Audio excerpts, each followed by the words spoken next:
कक्षा 12वीं भौतिक। मैं आर.एस. प्रसाद सर आज आप लोगों को दो समांतर धारावाही चालकों के बीच लगने वाले बल का व्यंजक बताने जा रहा हूं। कैसे दो समांतर धारावाही चालकों के बीच में बल लगता है, चलिए देखते हैं। ये आपके सामने दिखाई दे रहा है दो समांतर एक ही दिशा में धारावाही चालकों के बीच व्यंजक है। ये मान लिया दो समांतर धारावाही चालक हैं, ये ए बी और सी डी हैं। इनकी जो लंबाइयां हैं वो हमने कैपिटल एल मान ली है। इनकी जो लंबाई है वो दोनों तार चालकों की हमने कैपिटल एल मान ली है। ये भी कैपिटल एल है और इधर से भी चालक की जो लंबाई ले रहे हैं वो कैपिटल एल ही ले रहे हैं। हालांकि ये अनंत लंबाई के हैं, लेकिन इनके एक चालक खंड को ले लिया हमने। अब इसमें धारा I1 बह रही है, इसमें भी धारा I2 बह रही है। अब इसमें I1 धारा के कारण चारों ओर चुंबकीय क्षेत्र उत्पन्न हो जा रहा है। तो मान लिया यहाँ पर एक बिंदु कोई P है हमारे पास। अब इसमें जो चुंबकीय क्षेत्र जो उत्पन्न होगा वो इसी के अकॉर्डिंग होता रहेगा। तो मैं ये केवल एक आंशिक रूप से बना के दिखा रहा हूँ आपको, पूरा तो बना हुआ है इसमें। और यहाँ पर जो चुंबकीय क्षेत्र उत्पन्न होगा B पर, तो उसकी दिशा इधर की तरफ होगी, लंबवत होगी, और ये हमने B बना दिया इसको। तो B का जो मान होगा यहाँ पर वो ये सूत्र आपको दिखाई दे रहा है, B बराबर μ0/4π2I1/d। इस I1 धारा के कारण यहाँ बिंदु P पर चुंबकीय क्षेत्र उत्पन्न होगा। अब इस स्थिति में जो इस पे जो लगने वाला बल है वो उसकी दिशा इधर की तरफ हो जाएगी F, और ये F आप पढ़ते हुए आए हो।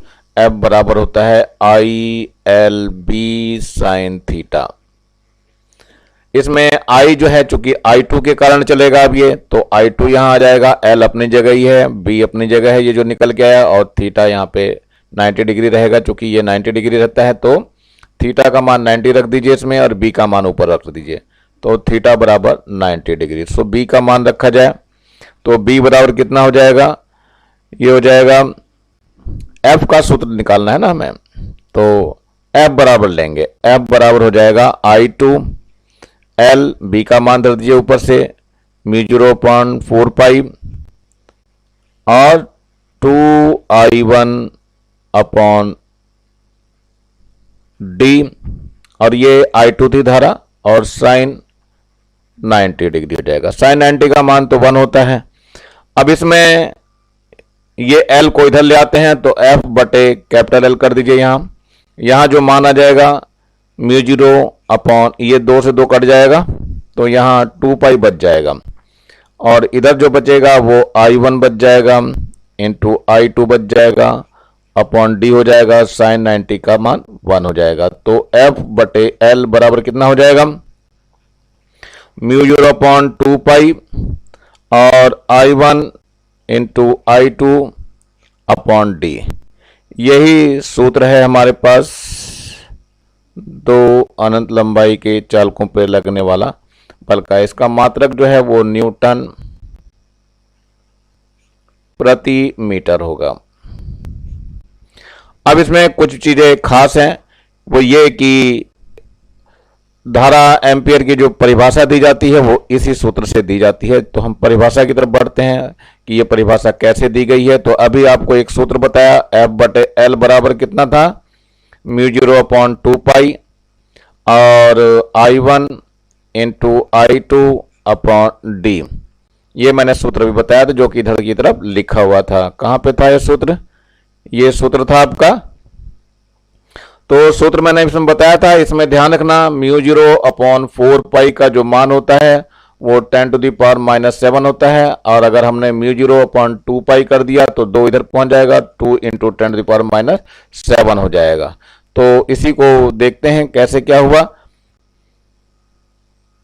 तो मैंने बताया एम्पियर की परिभाषा देने के लिए कि ये कैसे हुआ। अब इसमें दोनों समांतर धारावाही चालकों के बीच में हमने क्या करा, I1 बराबर I2 ले लिया, और ये बराबर 1 एम्पियर अभी लेके चल रहे हैं। D का मान भी हमने 1 मीटर कर दिया इसके बीच में, और मान रखने चालू कर दिए, और L का मान भी हमने L जो है वो 1 ही मीटर ले लिया हमने। तो यहाँ पे सूत्र में रख दीजिए, तो F बटे L का मान 1 हो जाएगा बराबर μ0/2π, इसका मान 2 इंटू 10⁻⁻7 हो गया।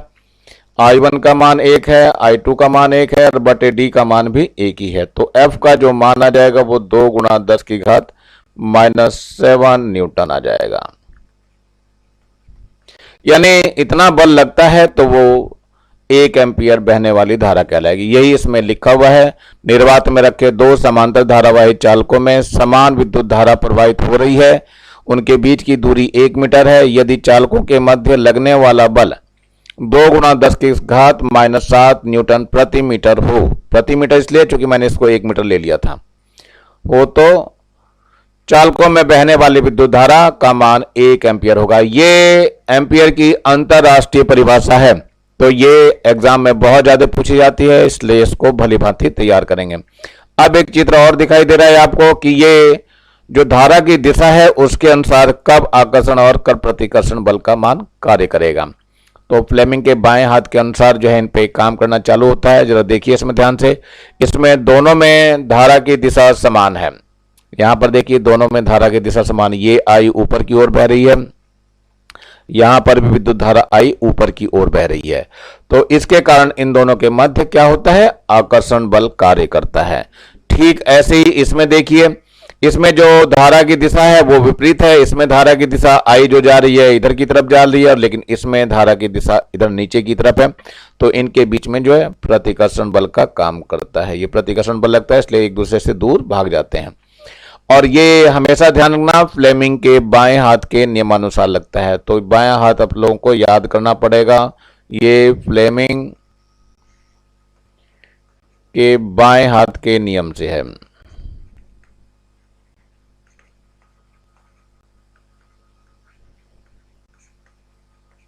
नियमों को आप लोग ढंग से याद करेंगे, क्योंकि बिना नियमों के काम नहीं चलता है।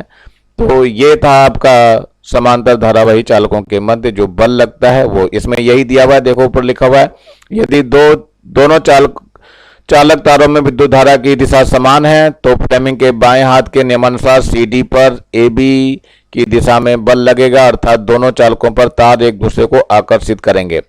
यदि दोनों चालकों में तारों में विद्युत धारा की दिशा विपरीत है तो CD व AB के विपरीत दिशा में बल लगेगा, अर्थात दोनों चालकों पर एक दूसरे को प्रतिकर्षित करेंगे। तो ये वही नियम है, इसको मैंने जो अभी समझाया आपको। चलते हैं थोड़े से आंकिक भी देख लेते हैं। बहुत दिनों से आंकिक वगैरह नहीं कर रहे हैं, तो ये एक आंकिक है, उसी का ही है, NCERT ने आपके उसमें का ही है बुक। एक दूसरे से 0.4 सेंटीमीटर की दूरी पे रखे, यानी ये स्मॉल d का मान दिया हुआ है कितना, 4.0 सेंटीमीटर। इसको मीटर में बदलना बहुत जरूरी है, तो 0.04 मीटर हो जाएगा। ये रखे दो लंबे समांतर तारों के बीच A व B क्रमशः धाराएं दे रखी हैं, इतने एम्पियर की विद्युत धारा बह रही है। यानी I1 का मान दिया हुआ है 8 एम्पियर और I2 का मान दिया हुआ है 5 एम्पियर, ये दिया हुआ है। 8 एम्पियर ये दिया हुआ है और 5 एम्पियर ये दिया हुआ है, तो 5 एम्पियर लिख दीजिए इसको। अब विद्युत धारा एक ही दिशा में प्रवाहित हो रही हैं, दोनों में एक ही दिशा में है। एक ही दिशा मैंने बताया था, बल जो है वो आकर्षण का लगता है। तार ए 10 सेंटीमीटर खल पे बल बताना है, तो कैपिटल L का मान जो दिया हुआ है 10 सेंटीमीटर दिया हुआ है, तो इसका मान रख बदल दीजिए, 0.1 मीटर हो जाएगा। तो अभी हम सूत्र जो पढ़ करके आ रहे हैं वही सूत्र हम लगाने वाले हैं। तो देखते हैं क्या सूत्र था हमारे पास। F/L बराबर क्या था, μ0/2π और I1 × I2 बटे में D का मान भी हमारे पास है मौजूद। तो F/L का मान कितना दिया है, 0.1 दिया हुआ है। इसका मान 2 गुणा 10 की घात -7 होता है। I1 का मान दिया हुआ है 8 और ये I2 का मान दिया हुआ है 5 और D का मान जो दिया हुआ है वो 0.04 दिया हुआ है। अब इसको जरा हम हल कर लेते हैं, क्या होगा इसमें। ये F बराबर जब निकालेंगे तो कितना हो जाएगा, 2 गुणा 10 की घात -7, 8 गुणा 5 और गुणा 0.1 हो जाएगा, और बटे में कितना आएगा, ये 0.04 आ जाएगा। अब ये दशमलव हटा देते हैं जरा और ऊपर एक 0 बढ़ा देंगे, क्योंकि 2 अंक यहाँ भी हैं, 2 अंक यहाँ भी होने जरूरी हैं। तो 4 दूनी 8 आ जाएगा। अब आगे इसकी गुणा कर लीजिए, तो कितना आ जाएगा, 5 से गुणा करेंगे, 5 दूनी 10 और 10 दूनी 20, तो 20 गुणा 10 की घात -7 आ गया। अब इसको क्या कहेंगे, ये एक पावर इसको कम कर देगी जाकर, तो कितना हो जाएगा 2 गुणा 10 की घात -6, यानी +1 करेंगे तो माइनस का 6 हो जाएगा। इतने न्यूटन का बल इस पे लगेगा। तो ये आपका आंसर है। तो आप लोग आसानी से इस प्रश्न को हल कर सकते हैं, इसमें कोई दिक्कत नहीं आएगी, बड़े आराम से इन प्रश्नों को हल किया जा सकता है। अब हम चल रहे हैं, दूसरा आ रहा है एक और, ये दिया हुआ है एक कण जिसका आवेश इलेक्ट्रॉन के आवेश का 100 गुना है, मतलब Q का मान जो है वो 100 इलेक्ट्रॉनों के बराबर है। तो देख लेते हैं, ये हो जाएगा 100 गुना इलेक्ट्रॉन का आवेश होता है 1.6 इंटू 10⁻⁻19 कूलम। इसको और हल कर लीजिए, तो ये 1.6 इंटू 10 ये पावर इसमें जाके ऐड हो जाएगी, तो माइनस का ये 17 हो जाएगा।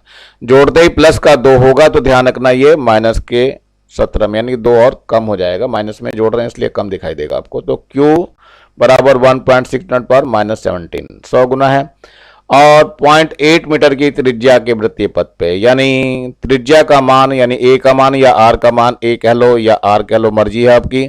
इसका मान कितना दिया हुआ है 0.8 मीटर दिया हुआ है, ये दिया हुआ है 0.8 मीटर की त्रिज्या के वृत्तीय पथ पे प्रति सेकंड चक्कर लगा रहा है, मतलब T का मान इन्होंने 1 सेकंड दे दिया है। हाँ, तो 1 सेकंड लगा रहा है। तो केंद्र पर उत्पन्न चुंबकीय क्षेत्र का मान ज्ञात करना है, मतलब B का मान आपको ज्ञात करना है। तो सबसे पहले B निकालने के लिए हमें I की जरूरत पड़ती है, और I का जो सूत्र होता है वो Q/T होता है। Q का मान रख लेते हैं हम, तो ये Q ऊपर दिया हुआ है 1.6 इंटू 10⁻⁻17 है, और T अभी 1 सेकंड लिया हमने, तो ये हो जाएगा 1.6 इंटू 10⁻⁻17 एम्पियर में आ जाएगा ये। अब B निकालना है, तो B का सूत्र है हमारे पास, ये है μ0/4π इंटू 2πI/A या R जो भी कह लीजिए। इसमें मान धरना चालू करेंगे, तो μ0/4π का मान 10 की घात -7 है, 2π है, पाई का मान 3.14 होता है, और I का मान अभी निकाला हमने कितना है 1.6 इंटू 10⁻⁻17, और त्रिज्या A कितनी दी हुई है, A तो हमने अभी लिखा था 0.8 मीटर दी हुई है, तो 0.8 मीटर हमने रख दिया इसका मान। अब चलते हैं, देखते हैं इसको हल कैसे करते हैं। तो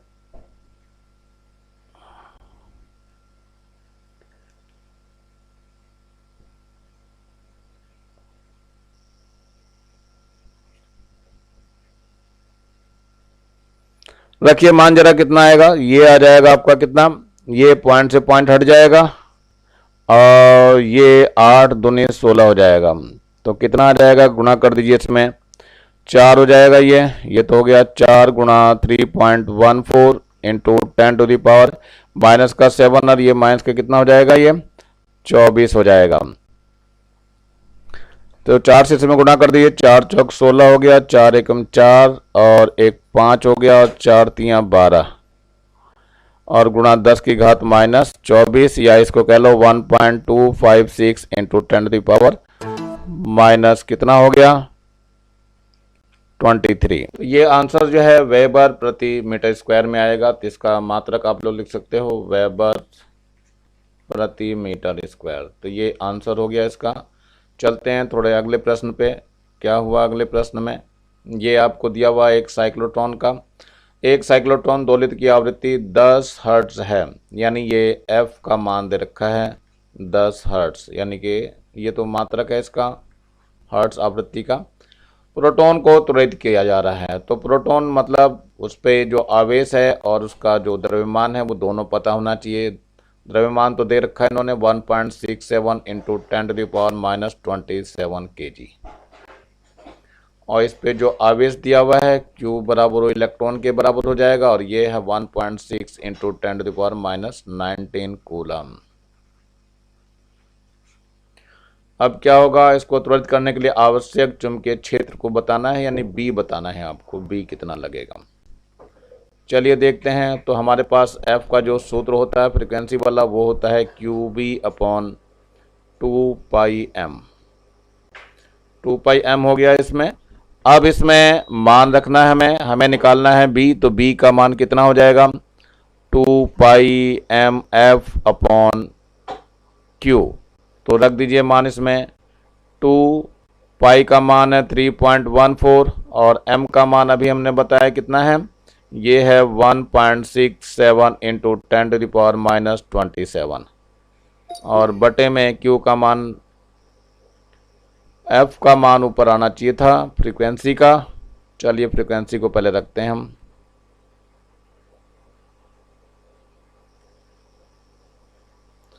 टू पाई m का मान कितना है, ये है m का मान 1.67 इंटू 10⁻⁻27 और f का मान जो है वो कितना है, वो f का मान देखिए जरा, ये रहा 10 हर्ट्ज, तो यू कैन राइट इधर 10 और इधर q का मान जो है वो इलेक्ट्रॉनिक आवेश के बराबर है, यानी 1.6 इंटू 10⁻⁻19। इसको हल करने पे 0.655 आएगा। इसको टेस्ला कह दीजिए या वेबर प्रति मीटर स्क्वायर कर दिए, यूनिट दोनों याद होनी चाहिए, तो ये इसका आंसर हो जाएगा। थोड़ा सा यहाँ पे एक तीसरा प्रश्न है, इसमें भी देखते हैं। एक वर्गाकार कुंडली जिसकी भुजा 10 सेंटीमीटर है, तो इसका पहले क्षेत्रफल निकाल लीजिए। क्षेत्रफल जो होता है कितना होता है 10 गुणा 10, यानी वर्गाकार है 10 गुणा 10 सेंटीमीटर स्क्वायर हो जाएगा ये। तो इसको मीटर में बदल दीजिए तो 10/100 हो जाएगा और यहाँ भी 10/100 हो जाएगा, ये मीटर स्क्वायर हो जाएगा। तो इसमें काट दीजिए, 0 0 कट जाएगा, ये भी 0 0 कट जाएगा, यानी 0.01 मीटर स्क्वायर आ जाएगा। ये तो क्षेत्रफल आ गया। इसके बाद कह रहे हैं इसमें 20 फेरे हैं, यानी स्मॉल n का मान दे रखा है इन्होंने 20 फेरे। और इसके बाद क्या कह रहे हैं, ये 20 फेरे थे और ये भुजा दे रखी थी। 12 एम्पियर की विद्युत धारा प्रवाहित हो रही है, मतलब I का मान जो है वो 12 एम्पियर है। कितना है 12 एम्पियर, ये दिया हुआ है। प्रवाहित हो रही है, धारा को ऊर्ध्वाधर लटकाया जाता है, उसके तल का अभिलंबवत ये 0.8 टेस्ला, ये B का मान दिया हुआ है, ये है 0.8 टेस्ला। एक समान चुंबकीय क्षेत्र में क्षेत्र के साथ 30 डिग्री का कोण बना रहे हैं, यानी थीटा का मान जो है वो 30 डिग्री दे दिया गया है, या फाई कह दीजिए। कुंडली द्वारा अनुभव किए गए बल आघूर्ण का परिमाण क्या होगा, टॉ ज्ञात करना है। सो टॉ का सूत्र होता है NIAB sin थीटा। टॉ बराबर होता है NIAB sin ऑफ थीटा। मान धर दीजिए, n फेरों की संख्या कितनी दी है, ये है। स्मॉल एल लिख लो चाहे कैपिटल लिख लो, मर्जी है आपकी। तो ये हो जाएगा 220। I का मान जो अभी दिया हुआ है हमने 12 एम्पियर दिया हुआ है ये, तो 12 एम्पियर लिख लीजिए। A अभी निकाला हमने 0.01 है। B का मान भी पता है 0.8 है, 0.8 टेस्ला। और मान आता है साइन थीटा। साइन थीटा का मतलब थीटा दिया हुआ है 30 डिग्री, तो रख दीजिए मान इसका। पहले इसको हल करने की कोशिश करते हैं। ये दशमलव दशमलव हटा दिए हैं, कितनी जीरो आ जाएंगी, 1 2 3 जीरो आ जाएंगी। तो चलिए 1 जीरो से 0 कट गई। अब देखते हैं कितना बचता है इसमें। ये बच जाएगा 12,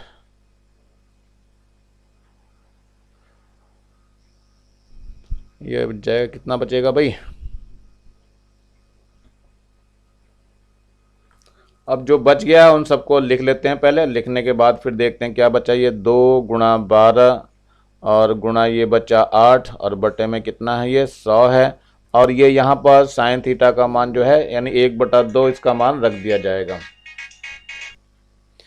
अब ये जो मान है आपका दिया हुआ ये कट जाएगा, यहाँ पे 2 से ये 2 कट जाएगा, तो कितना हो जाएगा 12 96 हो जाएगा और बटे में 100 है, तो ये मन निकलेगा 0.96 टेस्ला बोल दीजिए इसको, या वेबर प्रति मीटर स्क्वायर, जो भी चाहिए आप आंसर इसका लिख दीजिएगा।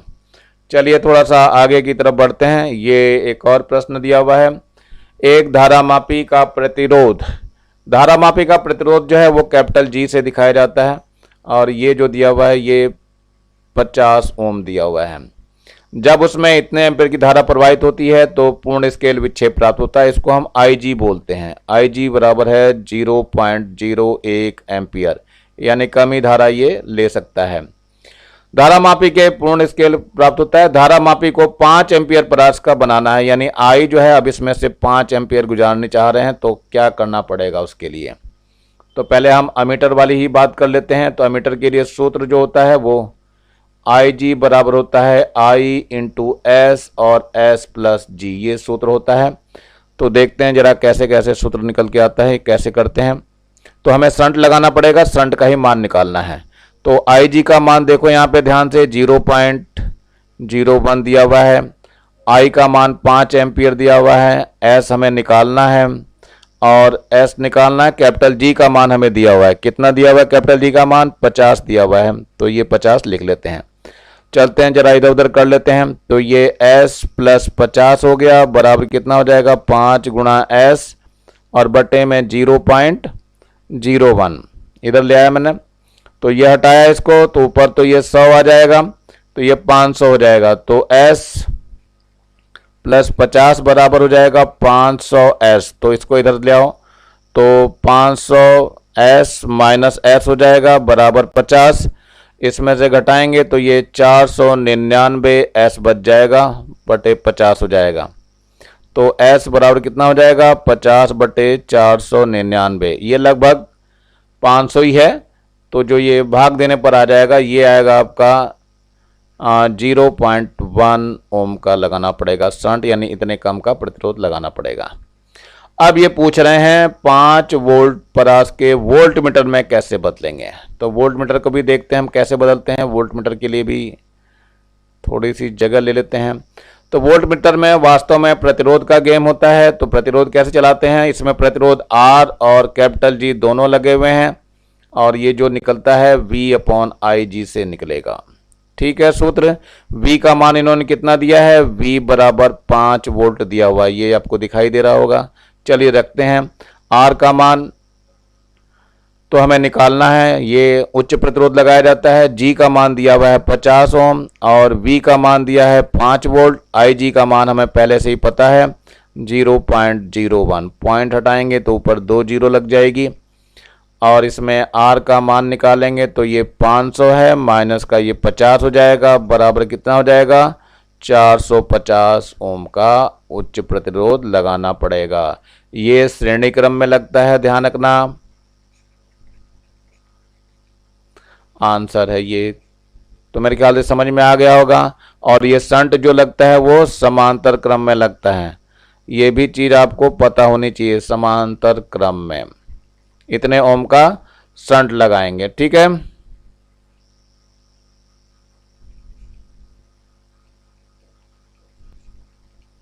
और श्रेणी क्रम में इतने ओम का प्रतिरोध लगाएंगे, ध्यान रखना। तो ये दोनों काम आप लोग आसानी से कर लेंगे। एक प्रश्न और है, व्योम की क्षैतिज बिजली के तार पे 90 एम्पियर विद्युत धारा, यानी आई का मान जो दिया हुआ है अब 90 एम्पियर है,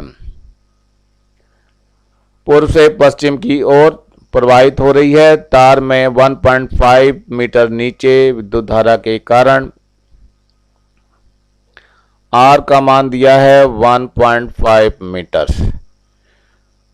उत्पन्न चुंबकीय क्षेत्र का परिमाण और उसकी दिशा ज्ञात करनी है, यानी बी का मान ज्ञात करना है और इसी की दिशा ज्ञात करनी है। चलिए सूत्र लगा लेते हैं। तो बी बराबर होता है μ0/2π और I/R।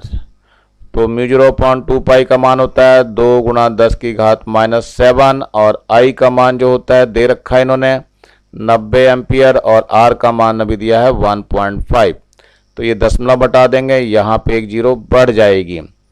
तो 5 से काट दीजिए, 5 तिया 15 और 5 दूनी 10 और 3 से काट दीजिए, 3 तिया 9 30 आ जाएगा।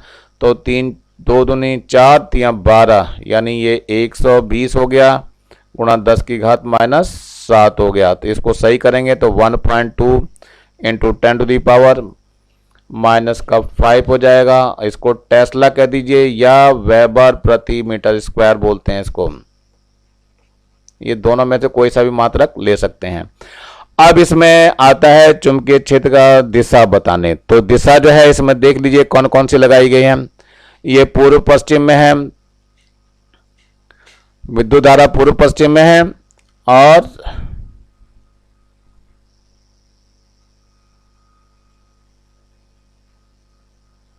तो ध्यान रखना इनके लंबवत होती हैं, तो धारा के और इसके जो चालक मैंने इसमें लंबवत काम करेगा तो दक्षिण की दिशा इसमें आएगी। ध्यान रखना फ्लेमिंग के बाएं हाथ के नियम से, फ्लेमिंग के बाएं हाथ के नियम से।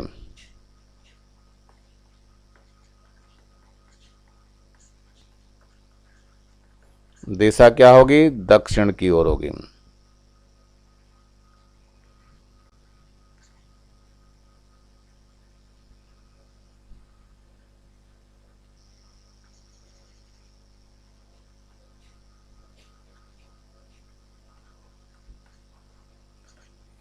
दक्षिण दिशा में ये होगी इसकी, तो ये आपको लिखना है।